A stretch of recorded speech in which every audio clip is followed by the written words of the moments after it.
আসসালামু আলাইকুম। আশা করছি সকলে ভালো আছেন। সকলের সুস্থতা কামনা করে আরেকটি নতুন ভিডিওতে স্বাগতম। 2026 শিক্ষাবর্ষে সরকারি প্রাথমিক বিদ্যালয়ে ছুটি তালিকা ও শিক্ষাপঞ্জি সংশোধন করে প্রকাশ করেছে প্রাথমিক ও গণশিক্ষা মন্ত্রণালয়।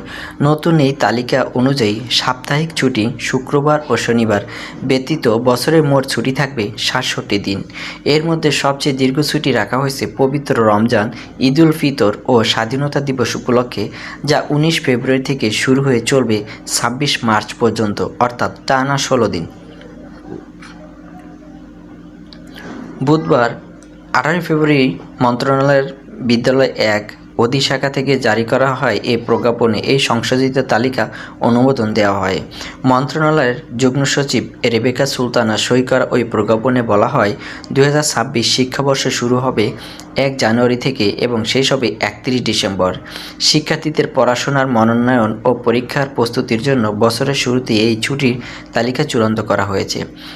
শিক্ষাপঞ্জি অনুযায়ী শিক্ষার্থীদের প্রথম প্রান্তিক মূল্যায়ন অনুষ্ঠিত হবে ৫ মে থেকে ১৭ মে পর্যন্ত, দ্বিতীয় প্রান্তিক মূল্যায়ন ১৭ আগস্ট থেকে ৩০ আগস্ট এবং তৃতীয় প্রান্তিক মূল্যায়ন ১ ডিসেম্বর থেকে ১০ ডিসেম্বর পর্যন্ত চলবে। এছাড়া প্রাথমিক বৃত্তি পরীক্ষা ডিসেম্বরের ২০ তারিখ থেকে ২৩ তারিখের মধ্যে অনুষ্ঠিত হওয়ার কথা রয়েছে। শিক্ষাবর্ষের বার্ষিক ফলাফল প্রকাশ করা হবে ৩১ ডিসেম্বর। এ বছর দীর্ঘতম ছুটি থাকছে পবিত্র রমজান, ঈদুল ফিতর ও স্বাধীনতা দিবস উপলক্ষে ১৯ ফেব্রুয়ারি থেকে ২৬ মার্চ পর্যন্ত টানা ২৬ দিনের ছুটি বরাদ্দ করা হয়েছে। এছাড়া পবিত্র ঈদুল আজহা ও গ্রীষ্মকালীন অবকাশ উপলক্ষে ২৪ মে থেকে ৪ জুন পর্যন্ত ১০ দিন এবং দুর্গাপূজা উপলক্ষে ১৮ অক্টোবর থেকে ২২ অক্টোবর পর্যন্ত ৫ দিন ছুটি থাকবে।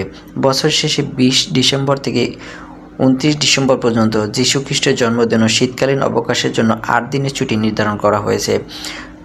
অন্যান্য ছুটির মধ্যে রয়েছে মাঘী পূর্ণিমা ফেব্রুয়ারি, শবে বরাত ৪ ফেব্রুয়ারি, শিবরাত্রির ব্রত ১৫ ফেব্রুয়ারি, ইস্টার সানডে ৫ এপ্রিল, বৈশাখী উৎসব ১২ এপ্রিল, চৈত্র সংক্রান্তি ১৩ এপ্রিল, বাংলা নববর্ষ ১৪ এপ্রিল, আষাঢ়ী পূর্ণিমা ১৯ জুলাই, জুলাই গণঅভ্যুত্থান দিবস ৫ আগস্ট, আখেরি চাহার সোমবা ১২ আগস্ট, ঈদে মিলাদুন্নবী ২৬ আগস্ট, ফাতিহা ইজাদার ২৪ সেপ্টেম্বর, শ্যাম পূজা, বিজয় দিবস।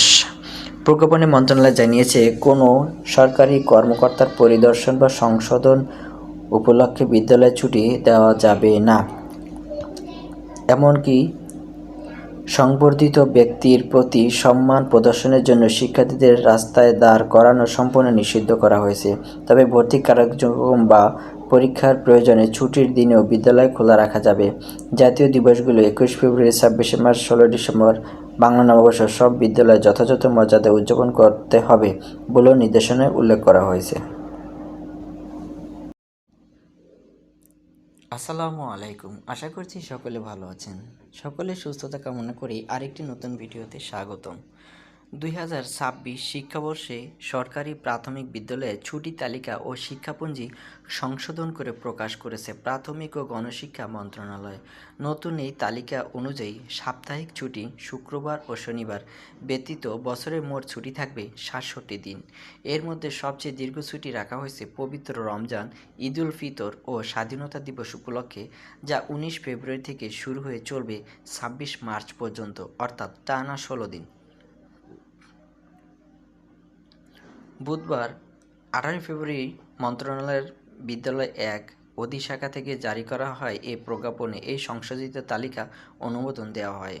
মন্ত্রণালয়ের যুগ্ম সচিব রেবেকা সুলতানা সই করা ওই প্রজ্ঞাপনে বলা হয়, ২০২৬ শিক্ষাবর্ষ শুরু হবে ১ জানুয়ারি থেকে এবং শেষ হবে ৩১ ডিসেম্বর। শিক্ষার্থীদের পড়াশোনার মনোনয়ন ও পরীক্ষার প্রস্তুতির জন্য বছরের শুরুতে এই ছুটির তালিকা চূড়ান্ত করা হয়েছে।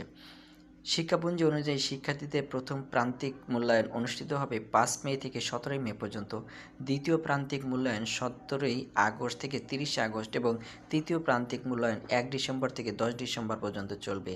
এছাড়া প্রাথমিক বৃত্তি পরীক্ষা ডিসেম্বরের ২০ তারিখ থেকে ২৩ তারিখের মধ্যে অনুষ্ঠিত হওয়ার কথা রয়েছে। শিক্ষাবর্ষের বার্ষিক ফলাফল প্রকাশ করা হবে ৩১ ডিসেম্বর। এ বছর দীর্ঘতম